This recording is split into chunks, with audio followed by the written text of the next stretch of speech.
যে ভারপ্রাপ্ত চেয়ারপারসন তারেক রহমান একটি বক্তব্যে বলেছেন যে অন্তর্বর্তী সরকারের নিরপেক্ষতা নিয়ে জনমনের সংশয় তৈরি হয়েছে। জনমনে ওনার মনে সন্দেহ হয়েছে কিনা এটা হলো কথা। কেন, মানে তাদের মনে কেন সন্দেহ তৈরি সে হয়নি তো, সে কথাই বলছি। আমরা যখন বসি কেউ তো বলে নাই যে আপনার সন্দেহ হচ্ছে, সবাই যে আমরা আপনাদের সঙ্গে আছি। মানে আপনাদের সামনে ভিন্ন কথা বলছে কিন্তু বক্তব্যে ভিন্ন, মানে ভিন্ন কথা বলছে, তাই কি ভিন্ন হচ্ছে? বলছে কিনা সেটা আপনারা বুঝেন, কিন্তু আমাদের সঙ্গে যে সমস্ত আমাদের সম্পর্কের কোনো ঘাটতি হয় নাই। ছাত্রদের প্রসঙ্গে, ছাত্ররা একটা রাজনৈতিক দল এরই মধ্যে করে ফেলেছে।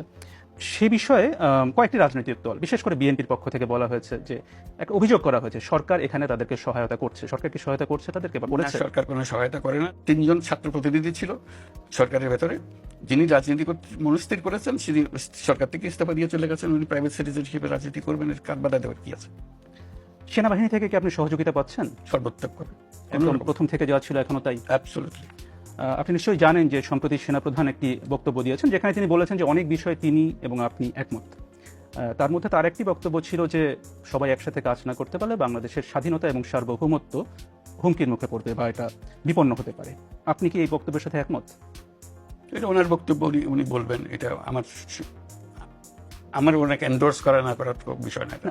যেটা যেহেতু তিনি বলছেন যে অনেক বিষয়ে কথা হয়, আপনি অনেক বিষয়ে একমত, অথবা এই যে স্বাধীনতা সার্বভৌমত্ব বিপন্ন হওয়ার কোনো সম্ভাবনা কি আছে কিনা সরকার প্রধান হিসেবে আপনি কি এটা তো বলেন? সবসময় থাকে। একটা পলাতক দল দেশ ছেড়ে চলে গেছে, তাদের নেতৃত্ব চলে গেছে, তারা সর্বাত্মক চেষ্টা করছে এটাকে আনসেটেল করার জন্য। এটা তো সবসময় থ্রেট আছে, প্রতিক্ষণই আছে, প্রতি জায়গাতেই আছে। কাজে এটা তো সবসময় থাকবে। মানে হুমকিটা কি আপনি বলছেন আওয়ামী লীগ থেকে, ক্ষমতাচ্যুত আওয়ামী লীগ থেকে? অবশ্যই, এটা তো অবভিয়াস।